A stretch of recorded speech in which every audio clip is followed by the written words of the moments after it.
काँग्रेस पक्षाने आमच्या नेत्या राज्याच्या उपमुख्यमंत्री सुनेत्रा वहिनी पवार यांच्या संदर्भानं गुंगी गुडिया अशा पद्धतीचा उल्लेख करून एक ट्विट केलेला आहे। खरं तर गुंगी गुडिया अशा पद्धतीचा शब्दप्रयोग पहिल्यांदा देशाच्या माजी पंतप्रधान भारतरत्न इंदिरा गांधी यांच्या संदर्भानं यापूर्वी काँग्रेसच्या विरोधी पक्षात असलेल्या त्यावेळच्या नेत्यांनी केलेला होता।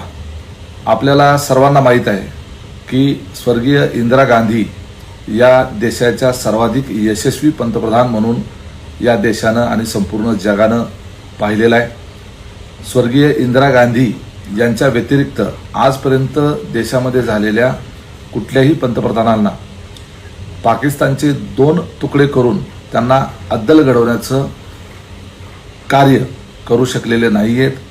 अर्थात प्रत्येक नेता आपापल्या जाग्यावर श्रेष्ठच असतो, परंतु ज्यांचा गुंगी गुडिया म्हणून उल्लेख केला गेला त्यांनी त्यांच्या आयुष्यामध्ये केवढी मोठी कर्तबगारी दाखवली हे स्वर्गीय इंदिरा गांधी यांच्या उदाहरणावरनं आपल्याला स्पष्ट दिसतं।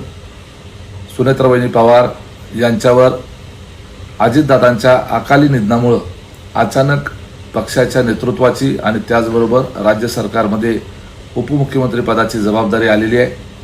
त्यांना पदभार घेऊन अजून 6 महिने सुद्धा झालेले नाहीयेत आणि लगेचच ज्यांच्या कुटुंबामध्ये आणि ज्यांच्यावर एवढा मोठा दुःखाचा डोंगर कोसळलेला आहे हे माहीत असताना काँग्रेस पक्षानं अशा पद्धतीनं असंवेदनशीलताचं प्रदर्शन करत अशी वक्तव्य करणं हे खरं तर त्यांना शोभत नाही।